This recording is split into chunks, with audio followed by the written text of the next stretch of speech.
Bienvenido. Agradezco a Dios esta oportunidad que tenemos semana tras semana de estar conectados para que juntos dediquemos este tiempo de todo corazón para adorar al Señor y para escudriñar su palabra. Estamos desarrollando una nueva serie que hemos iniciado la semana pasada, muy interesante. Le hemos titulado Somos la Iglesia y en el día de hoy estaremos entonces avanzando en nuestro segundo tema. Me gustaría conocer de ti, conocer tus opiniones, así que te voy a animar a que me escribas al correo electrónico que va a aparecer aquí en pantalla. Déjame saber tus opiniones, tus inquietudes y sobre todo que si tienes motivos de oración, con mucho gusto yo estaré dedicando tiempo junto con un equipo de personas que semana tras semana toman tiempo para orar unos por otros. Te animo entonces a que permanezcas en sintonía, que prepares tu corazón y adores al Señor. Acompáñame orando en esta mañana para que le pidamos al Señor que Él sea el que vaya delante de nosotros. Padre, gracias por darnos hoy nuevamente la vida. Gracias por en este momento invitarnos a hacer lo más importante, que es estar hablando contigo. Gracias por la oportunidad que vamos a tener en un instante de meditar en tu palabra, de aprender de ella. Habla a nuestro corazón. Padre, yo oro para que así como esta señal está entrando a diferentes hogares, tú entres en el corazón de cada persona, revoluciones su alma y que por el poder de tu palabra tú exaltes tu nombre y cada persona pueda conocer a Cristo Jesús. Que aquellos que no conocen a Cristo Jesús como su Salvador personal sean llamados a los pies de Jesús por tu misericordia, por tu bondad. Quita toda barrera. Gracias por tu generosidad. Gracias, oh Dios bendito, por habernos dado lo más precioso que es tu Hijo amado, por no haberlo negado. Y gracias, Señor, porque estás caminando con nosotros. Te entregamos el resto de este año y estamos seguros que así como en el año pasado, en medio de las dificultades, vimos tu fidelidad y fuimos sostenidos por tu poder, en este año también lo será, porque tú no cambias, porque tú eres el mismo de ayer, de hoy y por siempre. Te adoramos y te exaltamos. Querido amigo, si tú dispones en tu corazón también enviar alguna ofrenda, puedes hacerlo entrando en nuestra página web. O puedes también al final de este servicio vas a encontrar algunos avisos.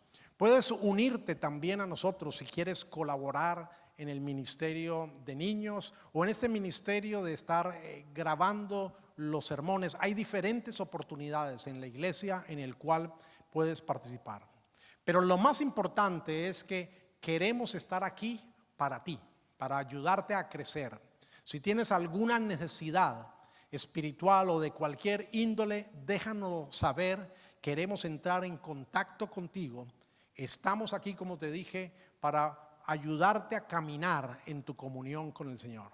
Bienvenido y sigamos adorándole.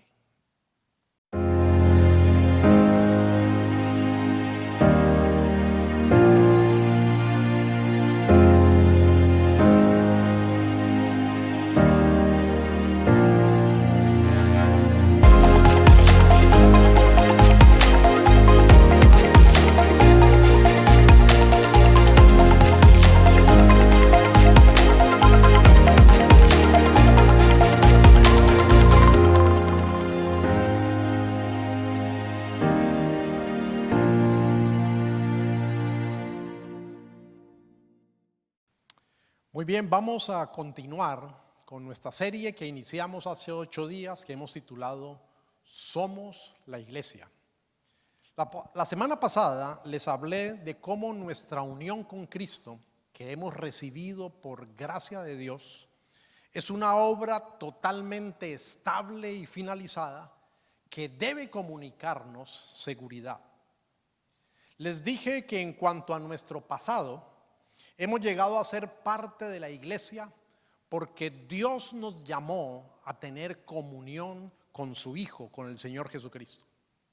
También les comuniqué que con respecto a nuestro futuro como iglesia, el poder y la fidelidad de Dios va a hacer que nos mantengamos en la fe.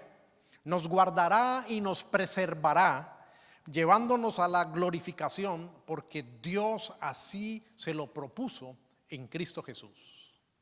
E igualmente les hablé acerca de cómo participar en la iglesia en el presente, en el día de hoy, a través de Cristo, reuniéndonos e involucrándonos en la misión. En el día de hoy quiero hablarles del desafío que tenemos como iglesia en el presente, en nuestra práctica, en nuestra vivencia como cristianos. Por eso el título para el día de hoy es: somos la iglesia santa pero imperfecta. El águila es el ave reina de las alturas. Es capaz de desafiar las más fuertes corrientes del aire y aprovecharse de ellas para encumbrarse en la parte más elevada. Cuando está en picada para cazar, dicen los expertos que puede alcanzar hasta 100 kilómetros de velocidad. Su excelente vista y sus poderosas garras son armas mortales para sus víctimas. Sin embargo, hay un tiempo cuando el águila tiene temor de volar, cuando es todavía dependiente en el nido de ser alimentada. Y sus padres, tanto el macho como la hembra, identifican el tiempo adecuado cuando su pichón ya debe lanzarse al aire a volar, y tienen que empujarlo literalmente, molestarlo, hacer que se chuce con objetos puntudos dentro del nido cuando llega el tiempo. Aunque la obra de Cristo es perfecta y finalizada, la iglesia ha sido apartada por Dios completamente, pero en la práctica la iglesia está librando una batalla porque la iglesia es imperfecta. Vamos a mirar esto en la primera carta a los Corintios y voy a leer desde el versículo 10 hasta el versículo 17. Les suplico, hermanos, en el nombre de nuestro Señor Jesucristo, que todos vivan en armonía y que no haya divisiones entre ustedes, sino que se mantengan unidos en un mismo pensar y en un mismo propósito.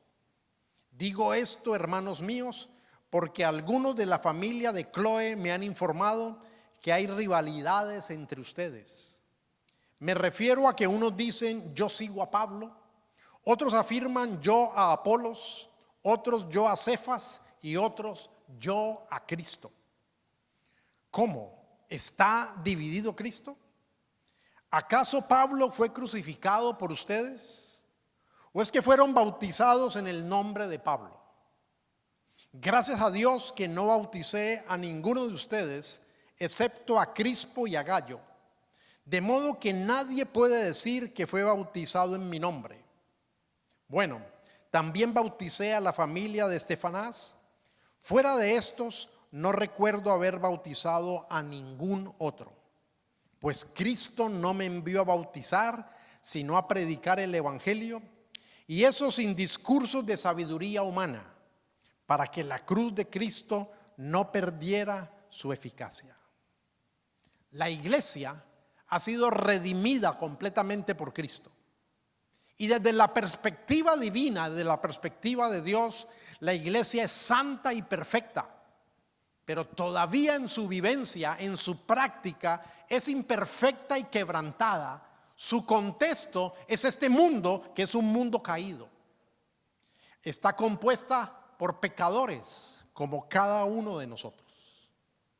Pablo le escribió esta carta a los Corintios en su tercer viaje misionero, cuando él se encontraba en la ciudad de Éfeso. Él había fundado esta iglesia en su segundo viaje misionero y había permanecido en la ciudad durante 18 meses, lo cual le dio un buen conocimiento de cuáles eran las características de esta iglesia. Cuando él escribe esta carta que nosotros conocemos como Primera de Corintios, ha sido ya previamente informado de la serie de divisiones que están creciendo hacia el interior de la iglesia. Además de eso, ya ha habido un cruce de correspondencia.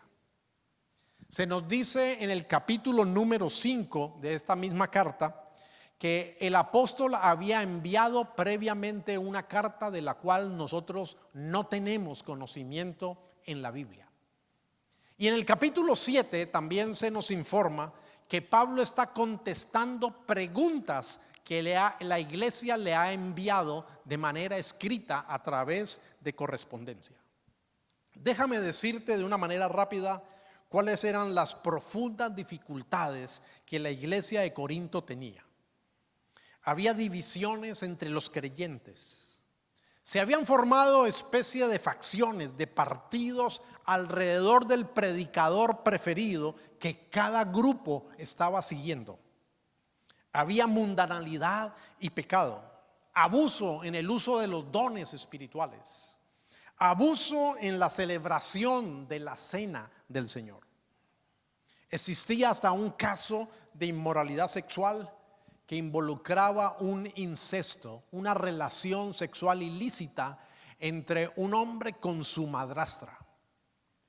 Había una actitud de pleito que estaba llevando a los miembros de la iglesia a tener que recurrir a los tribunales civiles por causa de que entre ellos se habían defraudado siendo deshonestos.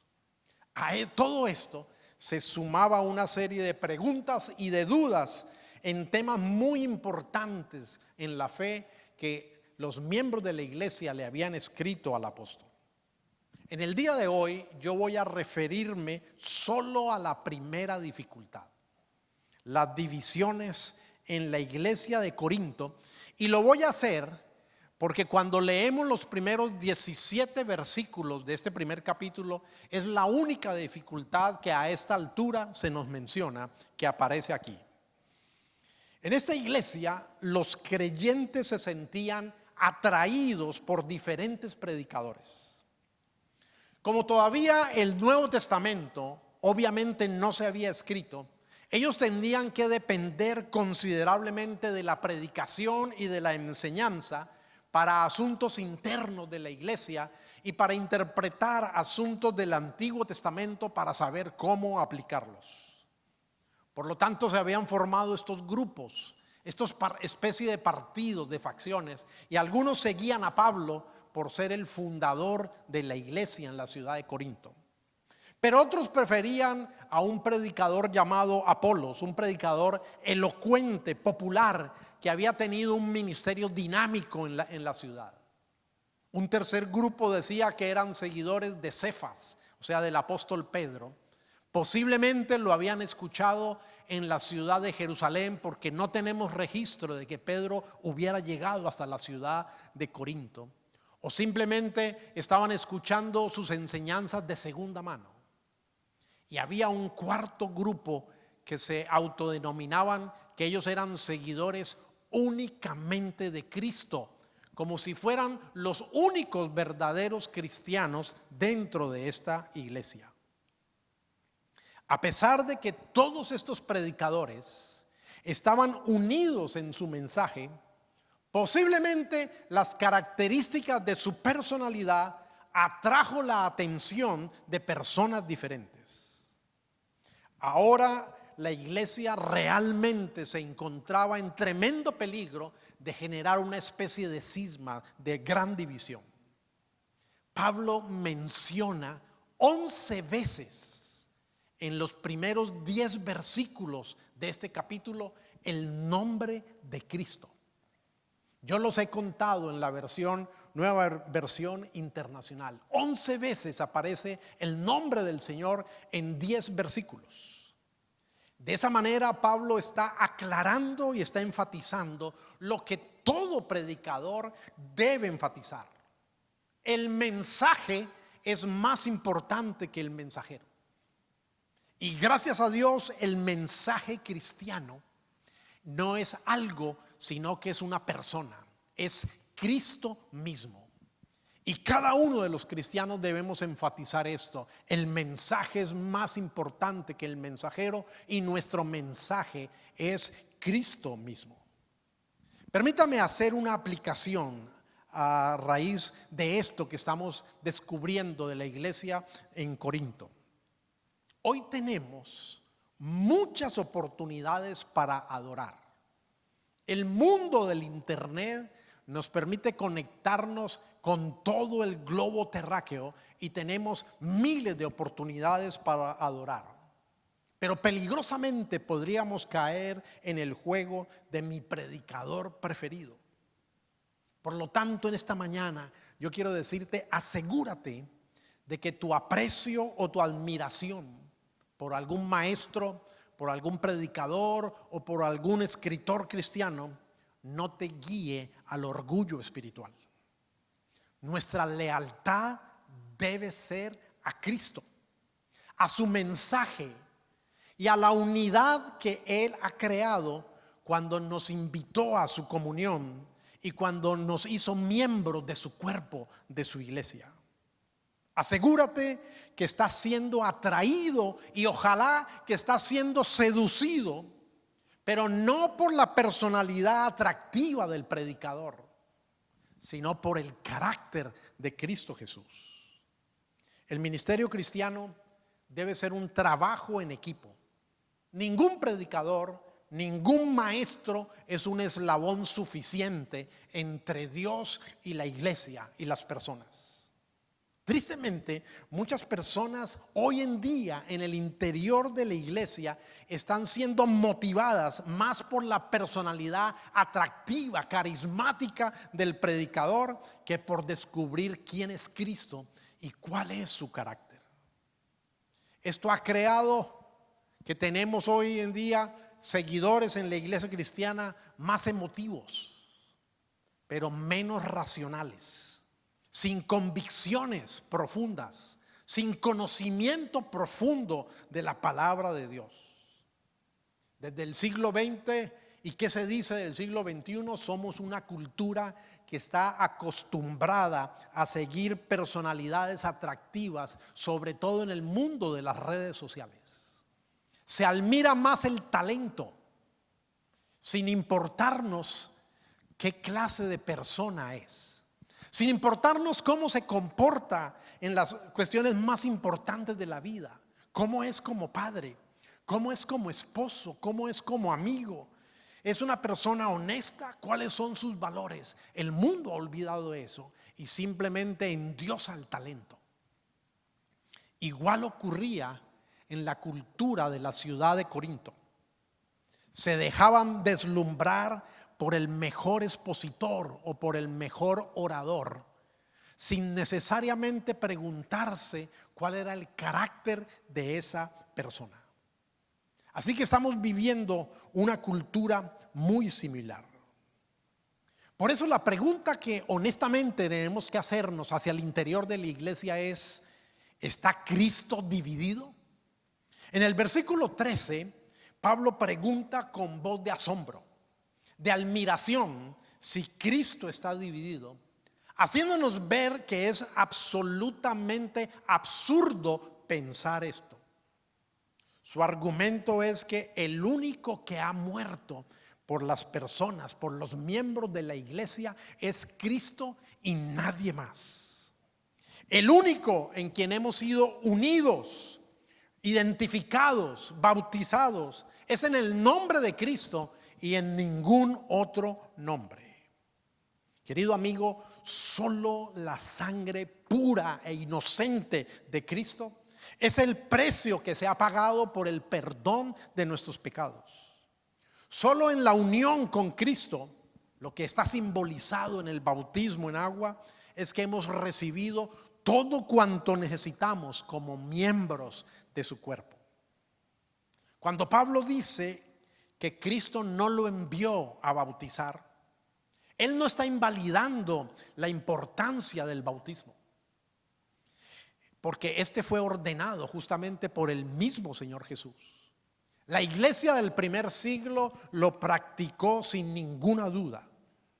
Él está enfatizando que él no podía hacerlo todo, que su llamado primordial y su don primordial era la predicación y por lo tanto entonces él se enfocaba y se dedicaba a eso. Además está usando el argumento al decirnos que nadie podría decir que al haber sido bautizado por Pablo lo hizo para adquirir o para ganar su lealtad personal. Las divisiones que se estaban sucediendo en la iglesia de los Corintios destacaban el contraste entre el poder del evangelio y la sabiduría humana. Esta era una ciudad que se enorgullecía de su intelectualidad. Se jactaba de los famosos maestros sofistas que la habían visitado y habían formado seguidores, discípulos, que a su vez se disputaban entre sí cuál de ellos era el más importante. El problema que esta iglesia estaba viviendo en ese momento era que estaba tratando a sus predicadores, a Pablo, a Apolos y a Pedro, como si fueran maestros sofistas, es decir, expertos maestros profesionales, filósofos.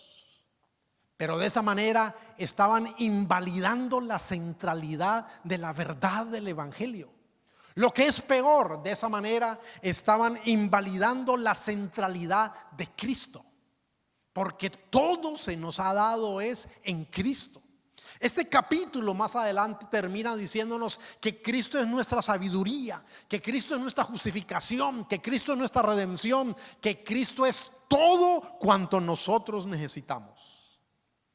Pablo en el versículo 17 escribió que él fue enviado por Cristo a predicar el evangelio, pero sin depender de la sabiduría humana, para que la cruz de Cristo no perdiera su eficacia. Esto no riñe con preparar un buen sermón. Esto no va en contravía con estudiar bien y ser diligente en el conocimiento de la verdad bíblica. Definitivamente los cristianos debemos usar la razón, la mente, para pensar las evidencias y llegar a conclusiones correctas. Pero lo que Pablo está enfatizando es que el evangelio es una obra superior a la sabiduría humana. Es una obra divina que para los hombres en un momento dado puede ser locura, que para los hombres puede ser tontería o puede llegar a ser hasta ofensivo, pero es poder de Dios, es sabiduría de Dios para salvar a aquellos que hemos sido llamados por Dios el Padre a la comunión con Jesucristo a través de este glorioso evangelio. ¿Cuál es la conclusión? ¿Cuál es la aplicación personal que deberíamos extraer al leer estos versículos del capítulo número 1 de Primera de Corintios? ¿Cuál es el propósito? ¿Cuál es el fin de que este texto esté aquí en la palabra de Dios? Dios determinó presentarse la iglesia ante sí mismo como una iglesia gloriosa, sin mancha. Para eso la santificó, para eso la limpió con la sangre de Cristo Jesús. Ya que ese es nuestro destino final. Así que mientras continuamos en este mundo, en nuestra actual condición de iglesia quebrantada, debemos fijar nuestra mirada, nuestra atención en Cristo Jesús. La Biblia dice, en la carta a los Hebreos dice, fijemos la mirada en Jesús, el iniciador y perfeccionador de nuestra fe. Ese debe ser nuestro principal enfoque como iglesia y como miembros individuales. Para esta conclusión quiero tomar algunos versículos del capítulo 1 de esta carta. El versículo 7 dice así: de modo que no les falta ningún don espiritual mientras esperan. Observe que lo he subrayado. Mientras esperan con ansias que se manifieste nuestro Señor Jesucristo. El versículo 9 dice, fiel es Dios, y también lo he subrayado, dice, quien los ha llamado a tener comunión con su Hijo Jesucristo, nuestro Señor. Nuestro enfoque definitivamente debe ser crecer en el conocimiento de quién es Cristo, de cuál es su carácter. Permíteme hacerte esta pregunta con toda honestidad, porque también me la hago a mí mismo. ¿Te estás enamorando más y más de Cristo? Porque puede ser que el tiempo pase, puede ser que pasen los días, los meses, los años. Puede ser que estén pasando y aunque estés asistiendo a la iglesia, de pronto no estás creciendo en tu amor, en tu gratitud y en tu compromiso y pasión por Cristo. El ruego que Pablo hace en el versículo 10 es una consecuencia, se desprende de lo que él ha dicho en el versículo anterior, en el 9, de haber sido llamados a la comunión con Cristo. Él nos dice: les suplico, hermanos, en el nombre de nuestro Señor Jesucristo, que todos vivan en armonía y que no haya divisiones entre ustedes, sino que se mantengan unidos en un mismo pensar y en un mismo propósito. No se trata aquí de que en la iglesia debe haber la uniformidad. No se trata aquí de que todos debemos pensar idénticamente como si fuéramos autómatas o robots, pero se trata de la unidad, de la armonía, de lo en lo esencial, unidad. Cristo se ha convertido en tu pasión personal. Realmente estamos esperando con ansias, como dice el texto, que Cristo venga por segunda vez. Yo creo que todos los cristianos sabemos que Jesús prometió regresar, pero posiblemente en nuestro corazón anhelemos que su retorno sea después de nuestro tiempo, porque posiblemente tenemos tantos planes, tantas metas, tantos logros por alcanzar, que aunque sabemos del regreso de Jesús, en nuestro corazón hasta de manera oculta estemos pensando: ojalá sea después de mi tiempo. Querido amigo, la unidad, la dedicación, el compromiso, la entrega, la pasión serán un resultado en nuestra vida. No es algo que tú y yo podamos producir con nuestros talentos, pero será el resultado de que Dios nos permita ver más a Jesús. Quiero animarte en este primer mes del año. Quiero animarte a que comiences a leer algún evangelio con detenimiento, con expectativa, para ver a Cristo revelado en él.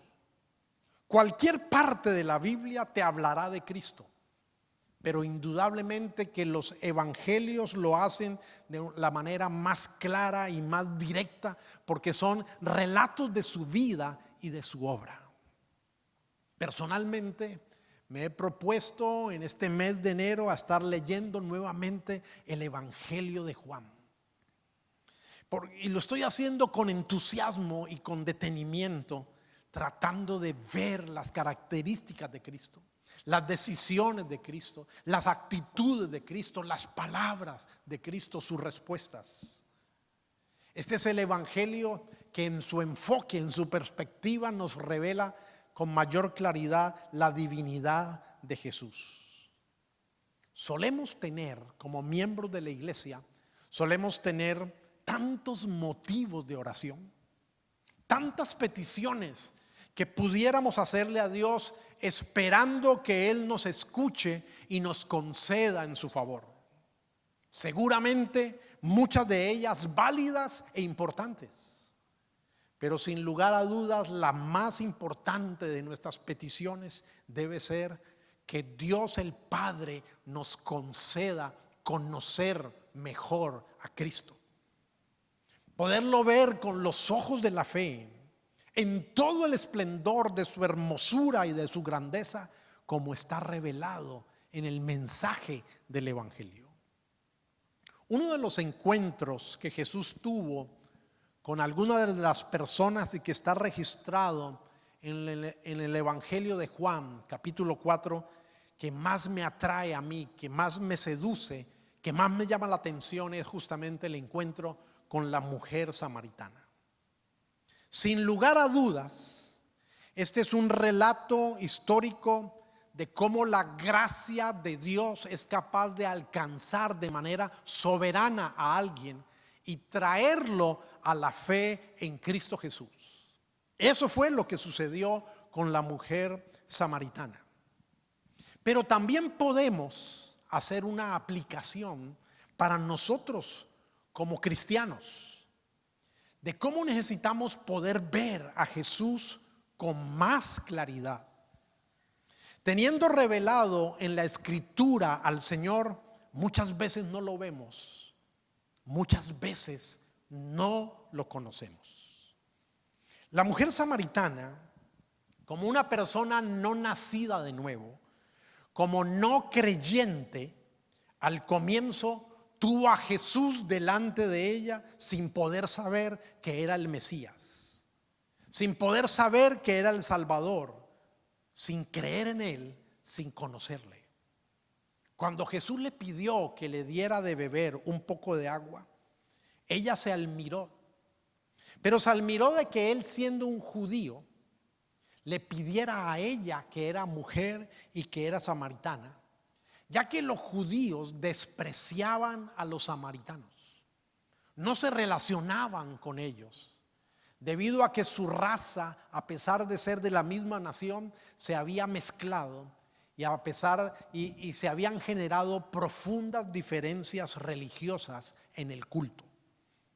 Cuando Jesús le dice: si conocieras quién soy, si conocieras quién te pide de beber, si conocieras lo que Dios puede darte, tú le pedirías a él y él te daría agua viva. Ella, con incredulidad, con una especie de sentimiento de rechazo, yo me atrevería a decir con un poco de desprecio y sentimiento de superioridad, le dice: ni siquiera tienes con qué sacarla, es un pozo profundo, así que ¿cómo me vas a poder dar algo? ¿Cómo me vas a poder dar esa clase de agua de la cual me estás hablando? Es más, ella añade y le dice: ¿acaso tú te crees mayor, más importante que nuestro antepasado Jacob, que nos entregó y nos dejó este pozo de agua? Cuando él le habla del agua viva que quita la sed para siempre, por toda la eternidad, hablando en un sentido figurado, entonces ella se interesa un poco más. Pero la realidad, su interés no es preguntarse: ¿quién es este hombre? ¿Cómo este hombre puede ofrecer eso? ¿Qué características él tiene? Sino que su interés estuvo en ella misma, en el beneficio, en simplemente recibir un agua que le iba a quitar la sed y que iba a evitar que ella tuviera a diario que ir al pozo a sacar más agua. Igual nos ocurre a nosotros como creyentes. Tenemos a Jesús revelado en la Escritura, y en lugar de admirarlo por su grandeza, estamos más interesados en el beneficio personal que podamos obtener.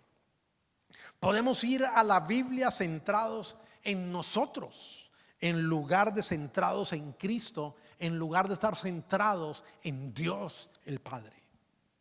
Recuerdo que hace años atrás, en un retiro espiritual, en medio de un descanso, alguien se acercó a un grupo que estábamos allí dialogando y nos preguntó: ¿cuál es la razón primordial por la cual cada uno de ustedes lee la Biblia? Hubo diferentes respuestas. Alguien dijo: para obtener paz. Yo pensé, es válido, pero no es la mejor respuesta, pensé yo. Alguien más dijo: no, para experimentar gozo. Tuve la misma conclusión. Y luego llegó mi oportunidad y entonces yo dije: yo primordialmente leo la Biblia para tener poder y servir al Señor, pensando que mi respuesta era un poco mejor que las anteriores y que de pronto causaría un poco más de impresión. Pero al final alguien dijo: yo primordialmente leo la Biblia para conocer a Dios, para conocer a Jesús. Wow. Yo me di cuenta que realmente esa era la respuesta más importante, que esa debería ser a partir de ese momento mi real motivación para ir a la Biblia. Hay una gran diferencia en ir a la Biblia para obtener algo de ella o para centrarme en Jesús y obtener a Jesús. Pablo dijo que él se olvidaba de todo, que todo lo consideraba por basura con tal de obtener a Jesús, con tal de estirarse y hablando figuradamente, alcanzar a Jesús. Cuando la mujer samaritana descubre que Jesús sabe todo acerca de su vida, que Él sabe todo lo que ella ha hecho, que Él conoce absolutamente toda su vida, que Él sabe que ella ha tenido 5 relaciones amorosas fallidas, que está en una 6ª relación ilícita con un hombre que no es su esposo, ella se admira un poco más y comienza a pensar y dice: me parece, Señor, que tú eres profeta. Pero aún no entiende eso de adorar a Dios en espíritu y en verdad, porque Jesús comienza a decirle que ha llegado la hora de que ni en el monte Gerizim ni en Jerusalén se adora a Dios, sino que Dios busca adoradores que le adoren en verdad, en espíritu y en verdad. Eso es mucho para ella en ese momento, todavía no lo entiende. Y entonces ella dice: cuando venga el Mesías, Él nos aclarará todo, Él nos explicará todo. Y qué cosa tan hermosa, porque Jesús le dice: yo soy el Mesías, yo soy el que habla contigo. No hay palabra después de eso que ella haya pronunciado.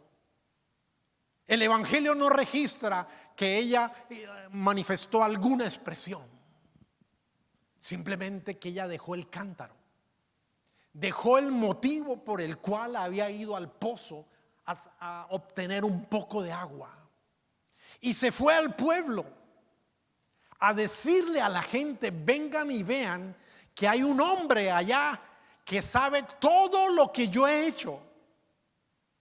Se olvidó del motivo de su vergüenza, de su pasado fracasado, de su pecado, de lo que ella escondía, y comenzó a decirles casi con certeza: ¿no será este el Mesías, el Cristo?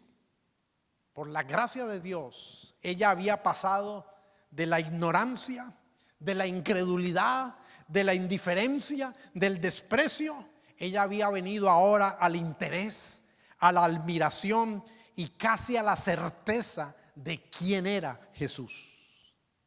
Esto indudablemente es obra solo de Dios, trayendo a alguien de la incredulidad a la fe.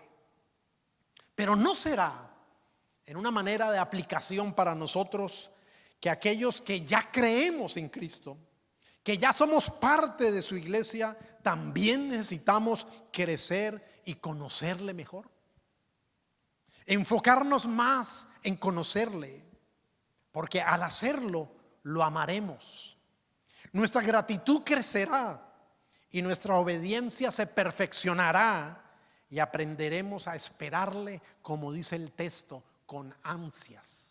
Que el retorno de Cristo se vuelva un anhelo creciente, un fuego que nos queme interiormente, que nuestra vida esté alineada por esa verdad del Evangelio. Si eso sucede en el favor de Dios, yo estoy seguro que nos reuniremos domingo tras domingo, no simplemente como un deber, sino con la activación de estar juntos para tributarle adoración. Entenderemos que el servicio no se trata de nosotros, sino que el servicio cada domingo se trata es de Él, de reunirnos para adorarle, para tocar los instrumentos musicales, para cantarle con el corazón desde las entrañas. Nos reuniremos para derramar nuestro corazón en oración y para atender a su palabra, queriendo descubrir más ahí a Dios, queriendo ver más a Cristo con los ojos de la fe. Que Dios este año 2021 actúe en nuestros corazones. Que Dios nos bendiga dándonos más de Cristo. Amigo, si tú aún no conoces a Cristo, si tú no eres miembro de la iglesia, si tú no has entendido que Dios está llamando personas a la comunión con Cristo Jesús, quiero invitarte a que vengas en arrepentimiento a los pies de Jesús. Confiesa tu pecado, confiesa tu ignorancia, confiesa tu indiferencia. Vuélvete a Él de todo corazón, porque Él se complace en recibirte. Vuélvete a Él y pídele que te limpie con su sangre y que te enseñe a conocerle. Quiero invitarte a que oremos en esta mañana. Padre, gracias por Jesús. Gracias por la hermosura de Jesús revelada en tu palabra. Gracias por el amor tan grande con el cual Él vino y se hizo hombre y nos ha alcanzado. Señor, gracias por el diálogo con la mujer samaritana registrado en tu palabra, que demuestra que eres tú que nos has llamado de las tinieblas a la luz, de la incredulidad a la fe y a la comunión con Jesús. Pero Padre, ayúdanos en este año como iglesia a mantenernos unidos en virtud del carácter de Cristo Jesús, a mantenernos seducidos, enamorados y apasionados en conocer a Cristo Jesús. Ayúdanos a ser disciplinados en la lectura, en el estudio de tu palabra, con diligencia, con expectativa. Quita todo impedimento, quita toda distracción, quita toda falta de hábito y coloca en nuestro corazón este despertar. Padre, en el nombre de Jesús te pedimos que esta sea una realidad creciente. Todo cuanto necesitamos es mirarle a Él, porque Él es nuestra sabiduría, Él es nuestra unidad, Él es nuestra santificación, Él es nuestra justificación, Él es nuestra redención. Toda honra y toda gloria te pertenece a ti. Te adoramos, te alabamos. Señor, envía un avivamiento al interior de nuestro corazón, un avivamiento genuino, no simplemente emocional y fabricado, sino un avivamiento que nos permita fijar nuestros ojos en Cristo, el autor y el consumador de la fe. A ti sea la honra y la gloria. Amén. Que el Dios sea contigo, caminando contigo en el resto de semana. Te invito a que sigas profundizando y que te disciplines con amor a leer la Biblia. Dios te guarde.